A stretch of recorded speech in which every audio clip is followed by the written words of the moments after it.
ഇനി നമുക്ക് പഠിക്കാനുള്ളത് ഒറ്റ സംഖ്യയുടെ തുക കാണാനാണ്. അതായത് 1, 3, 5 ആദ്യത്തെ 3 ഒറ്റസംഖ്യകൾ അല്ലെങ്കിൽ 5 വരെയുള്ള ഒറ്റസംഖ്യകൾ. 1, 3, 5, 7 ആദ്യത്തെ 4 ഒറ്റസംഖ്യകൾ അല്ലെങ്കിൽ 7 വരെയുള്ള ഒറ്റസംഖ്യകൾ. 1, 3, 5, 7, 9 ആദ്യത്തെ 5 ഒറ്റസംഖ്യകൾ അല്ലെങ്കിൽ 9 വരെയുള്ള ഒറ്റസംഖ്യകൾ. ഓക്കെ, ആദ്യത്തെ 3 ഒറ്റസംഖ്യകളുടെ തുക നമുക്കൊന്ന് കണ്ടു നോക്കാം. 5 3 കൂട്ടിയാൽ 8, 8 1 കൂട്ടിയാൽ 9. ഇനി നമുക്ക് ആദ്യത്തെ 4 ഒറ്റസംഖ്യയുടെ തുക കണ്ടു നോക്കാം. 5 വരെ നമ്മൾ കൂട്ടി 9 കിട്ടി, അതിനോട് 7 കൂട്ടിയാൽ 16 എന്ന് കിട്ടും. ആദ്യത്തെ 5 ഒറ്റസംഖ്യയുടെ തുക എന്ന് പറയുന്നത് എന്താണ്? എല്ലാം കൂടെ കൂട്ടുന്നതിനെയാണ് തുക അല്ലെങ്കിൽ സം എന്ന് പറയുന്നത്. 1 കൂട്ടണം, 3 കൂട്ടണം, 5 കൂട്ടണം, 7 കൂട്ടണം, ഇങ്ങനെ എല്ലാ സംഖ്യകളും കൂട്ടുന്നതിനെയാണ് തുക എന്ന് പറയുന്നത്. അപ്പോൾ ഇവിടെ ആദ്യത്തെ 5 ഒറ്റസംഖ്യയുടെ തുക എന്ന് പറയുന്നത് 7 വരെ നമ്മൾ കൂട്ടി വെച്ചിട്ടുണ്ടല്ലേ. എത്രയാ? 16 കിട്ടിയിട്ടുണ്ട്. ഇനി ഒരു 9 കൂടി കൂട്ടിയാൽ പോരെ. അപ്പൊ നമുക്ക് എത്ര കിട്ടും? 25 കിട്ടും. ആ സംഖ്യകൾക്ക് എന്തെങ്കിലും ഒരു പ്രത്യേകത കാണുന്നുണ്ടോ നിങ്ങൾ? 9 അല്ലേ, ഒരു വർഗസംഖ്യയാണ്, 1ന്റെ സ്ക്വയറാണ്. ഏതിൻ്റെ സ്ക്വയറാ? 3ന്റെ സ്ക്വയർ. 16 4ന്റെ സ്ക്വയറാണ്. 25 5ന്റെ സ്ക്വയറാണ്. അപ്പം നമുക്ക് സമവാക്യം പെട്ടെന്ന് കിട്ടും അല്ലേ. 9 എന്ന് പറയുന്നത് 3ന്റെ സ്ക്വയർ. 3 എന്ന് പറഞ്ഞാൽ ഇതിൽ 3 എണ്ണാണുള്ളത്. ഇവിടെ 16 എന്ന് പറഞ്ഞാൽ 4ന്റെ സ്ക്വയർ. 4 എന്ന് പറഞ്ഞാൽ എന്താ? 1 2 3 4. ഇവിടെ 4 എണ്ണങ്ങളുണ്ട് അല്ലേ. ഇവിടെ 25 എന്ന് പറഞ്ഞാൽ 5ന്റെ സ്ക്വയർ. ഇവിടെ 1 2 3 4 5 ഉണ്ട്. അപ്പോൾ ഒറ്റസംഖ്യയുടെ തുക കാണാനുള്ള ഒരു സമവാക്യം നമുക്ക് കിട്ടി. എന്താണ്? എത്ര എണ്ണം ഉണ്ടോ അതിൻ്റെ സ്ക്വയർ എടുത്താൽ മതി അല്ലേ. അപ്പോൾ ഒറ്റസംഖ്യയുടെ തുക കാണാനുള്ള സമവാക്യമാണ് n സ്ക്വയർ എന്ന് പറയുന്നത്. പക്ഷേ ഇവിടെ ശ്രദ്ധിക്കേണ്ട ഒരു കാര്യം, ഈ ചോദ്യങ്ങൾ 2 രീതിയിൽ നമ്മളോട് ചോദിക്കാറുണ്ട്. അതായത് ഈ ക്വസ്റ്റ്യൻ നമ്മളോട് ചോദിക്കുകയാണ്, ആദ്യത്തെ 3 ഒറ്റസംഖ്യയുടെ തുക എന്തെന്ന് ചോദിച്ചാൽ ഈ 3 എന്ന് പറയുന്നത് എണ്ണമാണ്. ആദ്യത്തെ 3 എണ്ണം ഒറ്റസംഖ്യയുടെ തുക എന്നാണ് അതിൻ്റെ അർത്ഥം. അപ്പോൾ നമുക്ക് 3ന്റെ സ്ക്വയർ എന്ന് പറയാം, 9 എന്ന് പറയാം. എന്നാൽ ഈ ക്വസ്റ്റ്യൻ മറ്റൊരു രീതിയിൽ ചോദിക്കുന്നത് എങ്ങനെയാണ്? 5 വരെയുള്ള ഒറ്റസംഖ്യയുടെ തുക എന്ന് പറയുമ്പോൾ 5ന്റെ സ്ക്വയർ എടുക്കരുതേ. കാര്യം എന്താ? 5 എണ്ണമല്ല, 5 അവസാനത്തെ സംഖ്യയാണ്. എങ്ങനെ ഒറ്റസംഖ്യയുടെ എണ്ണം കാണുക? അവസാനത്തെ സംഖ്യയോട് കൂടെ 1 കൂട്ടിയിട്ട് പകുതി എടുക്കണം. അപ്പോൾ 5നോട് 1 കൂട്ടിയാൽ 6ന്റെ പകുതി 3. 3ന്റെ സ്ക്വയർ 9 എന്ന് പറയണം. ഈ ചോദ്യം 2 രീതിയിൽ ചോദിക്കാം. ആദ്യത്തെ 4 ഒറ്റസംഖ്യയുടെ തുക എന്ന് ചോദിച്ചാൽ 4ന്റെ സ്ക്വയർ എടുത്താൽ മതി. ആദ്യത്തെ 4 ഒറ്റസംഖ്യ പറഞ്ഞാൽ 4 എണ്ണാണ് ഉദ്ദേശിക്കുന്നത്. എന്നാൽ ഇത് മറ്റൊരു രീതിയിൽ ചോദിക്കുമ്പോൾ 7 വരെയുള്ള ഒറ്റസംഖ്യയുടെ തുക എന്ന് ചോദിക്കാറുണ്ട്. 7 വരെ എന്ന് പറയുമ്പോൾ 7 എണ്ണമല്ല, ആ 7 അവസാനത്തെ സംഖ്യയാണെന്ന് മനസ്സിലാക്കണം. അവസാനത്തെ സംഖ്യയോട് 1 കൂട്ടിയിട്ട് പകുതി എടുക്കുമ്പോഴേ എണ്ണം കിട്ടുള്ളൂ. 7നോട് കൂടെ 1 കൂട്ടിയാൽ 8, 8ന്റെ പകുതി 4. ഇവിടെ 4 എണ്ണമാണ് ഉള്ളത്. ഇനി അടുത്ത ക്വസ്റ്റ്യനിലേക്ക് നോക്കൂ നിങ്ങൾ. ഇവിടെ ഏതൊക്കെ രീതിയിൽ ചോദ്യം വരാം? ആദ്യത്തെ 5 ഒറ്റസംഖ്യയുടെ തുക എത്രയെന്ന് ചോദിക്കാം. അവിടെ ആദ്യത്തെ 5 ഒറ്റസംഖ്യ എന്ന് പറയുമ്പോൾ 5 എണ്ണമാണ്. അപ്പോൾ നമുക്ക് 5ന്റെ സ്ക്വയർ 25 എന്ന് പറയാം. എന്നാൽ ഇതേ ക്വസ്റ്റ്യൻ തന്നെ നമുക്ക് ഇങ്ങനെ ചോദ്യം വരാം. 9 വരെയുള്ള ഒറ്റസംഖ്യ തുക എന്ന് പറയുമ്പോൾ 9ന്റെ സ്ക്വയർ 81 എന്ന് എഴുതരുത്. പക്ഷേ ഓപ്ഷൻ ഉണ്ടായിരിക്കും.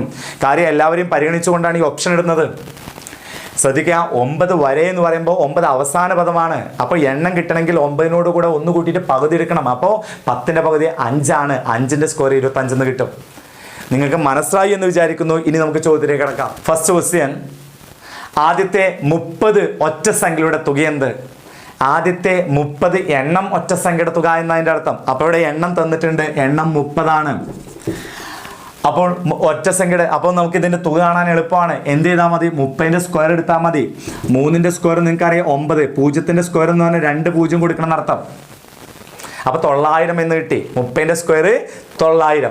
0ന്റെ സ്ക്വയർ എന്നല്ല കേട്ടോ, 0 ഒരു 0 ആണെങ്കിൽ 2 0 കൂടി ഇടണം എന്നർത്ഥം സ്ക്വയർ എടുക്കുമ്പോൾ. ഓക്കെ, അടുത്ത ക്വസ്റ്റ്യന് 15 വരെയുള്ള ഒറ്റസംഖ്യയുടെ തുക എന്ത്? 15 വരെയുള്ള ഒറ്റസംഖ്യയുടെ തുക എന്തെന്ന് ചോദ്യം കാണുമ്പോഴേക്കും 15ന്റെ സ്ക്വയർ 225 എടുത്തു കഴിഞ്ഞാൽ ഓപ്ഷൻ ഈ സംഖ്യ ഓപ്ഷൻ എ തന്നെയായിട്ട് കാണാൻ പറ്റും. തെറ്റാണ്. എന്തുകൊണ്ട്? 15 വരെയുള്ള എന്നാണ് പറഞ്ഞത്. അവിടെ 15 എണ്ണ അല്ല. ആദ്യത്തെ 15 ഒറ്റ സംഖ്യയുടെ തുക എന്ന് പറഞ്ഞാൽ നമുക്ക് 15ന്റെ സ്ക്വയർ എടുക്കാമായിരുന്നു. പക്ഷെ ഇവിടെ ക്വസ്റ്റ്യൻ വന്നിരിക്കുന്നത് എന്താണ്? 15 വരെയുള്ള ഒറ്റ സംഖ്യയുടെ തുക എന്നാണ്. 15 വരെ എന്ന് പറയുമ്പോൾ ഈ 15 അവസാനത്തെ സംഖ്യയാണ്.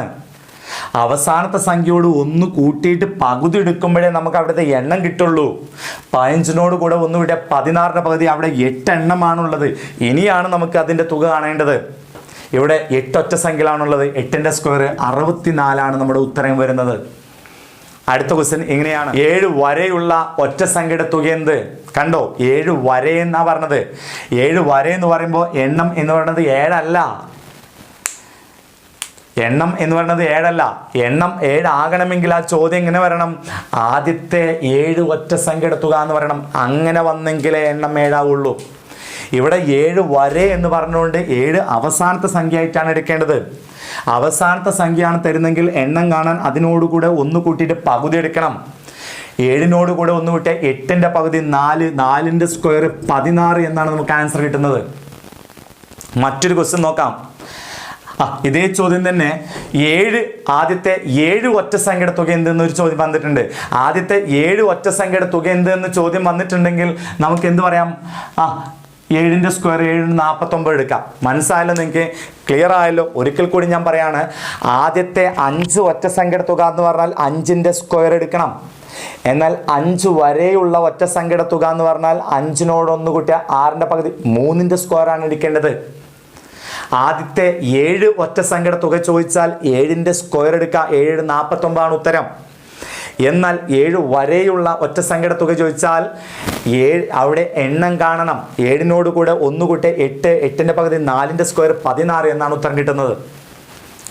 ഇനി മറ്റൊരു ക്വസ്റ്റ്യൻ ഇങ്ങനെ വരികയാണെങ്കിലോ, ആദ്യത്തെ എത്ര ഒറ്റ സംഖ്യയുടെ തുകയാണ് 64 എന്ന് ചോദിക്കുകയാണ്. ആദ്യത്തെ എത്ര ഒറ്റ സംഖ്യയുടെ തുകയാണ് 64? നമുക്കറിയാം ഒറ്റ സംഖ്യയുടെ തുക എപ്പോഴും ഒരു വർഗ്ഗസംഖ്യ ആയിരിക്കും, ഒരു സ്ക്വയർ ആയിരിക്കും, ഒരു സംഖ്യയുടെ സ്ക്വയർ ആയിരിക്കും, എണ്ണത്തിൻ്റെ സ്ക്വയർ ആയിരിക്കും. അപ്പോൾ ആദ്യത്തെ എത്ര ഒറ്റ സംഖ്യയുടെ തുകയാണ് 64 എന്ന് പറഞ്ഞാൽ 64 ഏതിൻ്റെ സ്ക്വയറാണ്? നമുക്കറിയാം 8ന്റെ സ്ക്വയറാണ് 64 എന്ന് പറഞ്ഞാൽ ആദ്യത്തെ 8 ഒറ്റ സംഖ്യയുടെ തുകയാണ് 64. മറ്റൊരു ക്വസ്റ്റ്യൻ ഇങ്ങനെ വരികയാണ്. ആദ്യത്തെ എത്ര ഒറ്റ സംഖ്യയുടെ തുകയാണ് 100? നമുക്കറിയാം ഒറ്റ സംഖ്യയുടെ തുക എപ്പോഴും ഒരു വർഗ്ഗസംഖ്യ ആയിരിക്കും, അല്ലെങ്കിൽ ഒരു സ്ക്വയർ ആയിരിക്കും. 100 എന്ന് പറയുന്നത് ഏതിൻ്റെ സ്ക്വയറാണ്? നമുക്കറിയാം 10ന്റെ സ്ക്വയറാണ്. അപ്പോൾ നമുക്കറിയാം ആദ്യത്തെ 10 ഒറ്റ സംഖ്യയുടെ തുകയാണ് 100. ആദ്യത്തെ എത്ര ഒറ്റ സംഖ്യയുടെ തുകയാണ് 81? എന്താണ് ചെയ്യേണ്ടത്? 81 ഏതിൻ്റെ സ്ക്വയറാണ്? 9ന്റെ സ്ക്വയറാണ്. അപ്പോൾ നമുക്ക് പറയാം ആദ്യത്തെ 9 ഒറ്റ സംഖ്യയുടെ തുകയാണ് 81 എന്ന് പറയുന്നത്. ഇനി നമുക്ക് ശരാശരി കാണണം. ഒറ്റ സംഖ്യയുടെ ശരാശരി കാണണം. നമ്മൾ നേരത്തെ പറഞ്ഞിട്ടുണ്ട് ശരാശരി കാണാൻ എന്ത് ചെയ്താൽ മതി? ശരാശരി കാണാൻ തുകയിൽ നിന്ന് ഒരു n ഒഴിവാക്കി കഴിഞ്ഞാൽ ശരാശരിയായി. അതായത് ആദ്യത്തെ n ഒറ്റ സംഖ്യയുടെ തുക എന്ന് പറയുന്നത് n സ്ക്വയർ എന്നാണ്. n സ്ക്വയർ എന്ന് പറഞ്ഞാൽ n ഗുണിക്കണം n. അപ്പോൾ ആദ്യത്തെ n ഒറ്റ സംഖ്യയുടെ ശരാശരി കാണാൻ ഇതിനൊരു n അങ്ങ് ഒഴിവാക്കി കഴിഞ്ഞാൽ n ആണ് ആദ്യത്തെ n ഒറ്റ സംഖ്യയുടെ ശരാശരി എന്ന് പറയുന്നത്. ശരാശരി എന്ന് പറഞ്ഞാൽ മാധ്യം അല്ലെങ്കിൽ ആവറേജ്, മീൻ എന്നും പറയാം. ഓക്കെ, അപ്പോൾ ശ്രദ്ധിക്കുക, ആദ്യത്തെ n ഒറ്റ സംഖ്യയുടെ ശരാശരി എന്ന് പറയുന്നത് n എന്ന് പറഞ്ഞാൽ എണ്ണം എന്നാണ്. അപ്പോൾ ഇവിടെ 1, 3, 5 ഇവിടെ അതായത് ഒരു സമാന്തര ശ്രേണിയുടെ ശരാശരി അവയുടെ നടുക്ക് വരുന്ന സംഖ്യയായിരിക്കുമെന്നാണ്. ഒരു സമാന്തര ശ്രേണിയുടെ ശരാശരി അതിൻ്റെ നടുക്ക് വരുന്ന സംഖ്യയായിരിക്കും. നോക്കിക്കേ, നമുക്കറിയാം ആദ്യത്തെ ഒറ്റ സംഖ്യയുടെ ശരാശരി കാണാനുള്ള സംഖ്യ എണ്ണമാണ്. 1, 2, 3 ആദ്യത്തെ 3 ഒറ്റ സംഖ്യയുടെ ശരാശരി 3. കണ്ടോ, 3 അതിൻ്റെ സെൻട്രൽ നമ്പറാ. 1, 3, 5, 7, 9 ആദ്യത്തെ 4 ഒറ്റ സംഖ്യയുടെ ആദ്യത്തെ 5 ഒറ്റ സംഖ്യയുടെ ശരാശരി എത്രയാ? 5. കണ്ടോ, 5 അതിൻ്റെ മിഡിൽ ടേം ആണ്. സമാന്തര ശ്രേണിയുടെ ശരാശരി അതിൻ്റെ മധ്യപദമായിരിക്കും. എന്നാൽ ശ്രദ്ധിക്കണം, 9 വരെയുള്ള ഒറ്റ സംഖ്യയുടെ ശരാശരി എത്രയെന്ന് ചോദിച്ചാൽ 9 എഴുതരുത്. കാര്യം എന്താ? ആദ്യം 9 വരെ എന്ന് പറയുമ്പോൾ 9 എണ്ണമല്ല, അവിടെ നമ്മൾ എണ്ണം കാണേണ്ടതുണ്ട്. 9 വരെ എന്ന് പറയുമ്പോൾ എണ്ണം എത്രയാ?